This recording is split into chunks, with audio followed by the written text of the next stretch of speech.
ang question ko sa'yo, bakit hindi ka maka-move on sa ex mo?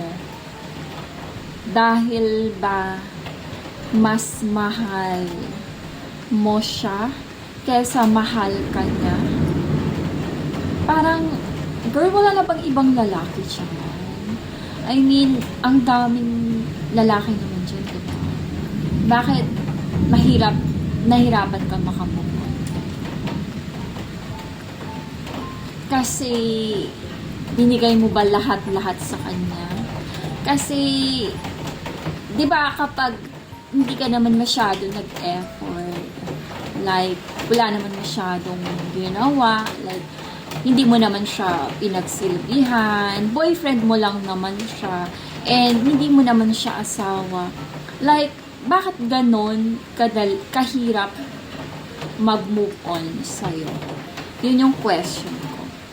Kasi ako, based sa mga ex ko, I mean, hindi siya ganon kahirap mag-move on. Kasi, it's my presence, diba? Presence lang yung need ko nila. So, para for me, like, even their birthday or, alam mo yon, I just greet them happy birthday. I didn't give anything. Wala talaga akong binigay sa kanila ng birthday. And they don't care naman kasi they are Korean and Chinese.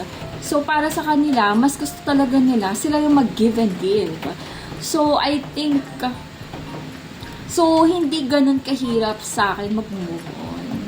Although, of course, minahal ko sila kasi sila naman yung nagbabayad ng kondo ko, lahat naman ng expenses ko. So, hindi siya ganun kahirap mag-move on. So, kaya ka nahihirapan mag-move on kasi binigay mo yung lahat or either mas mahal mo siya kaysa mahal ka niya. Diba ganun lang naman yun?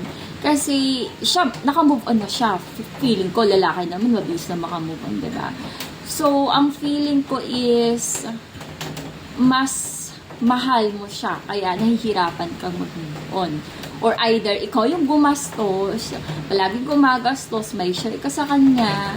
So, pag ganun, para lang kayong friend lang, friend with benefits. So, sinong logi? Siya yung nagbe-benefit sa'yo, wala, diba? So, yun yung lagi kong nire-remind sa mga babae na wag masyadong in love sa lalaki kasi hindi mo alam, okay, baka bukas ayaw niya na sa'yo, next month ayaw niya na sa'yo, mayroon siyang iba.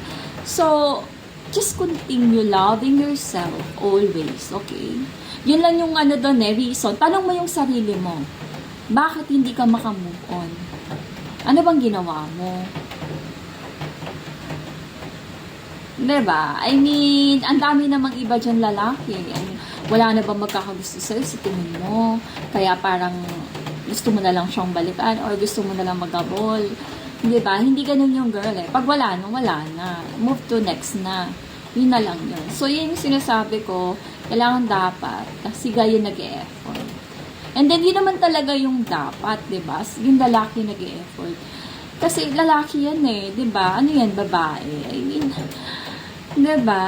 Dapat marunong sila magpakalalaki. Kung hindi sila magpakalalaki, bumalik sila sa mother nila, diba?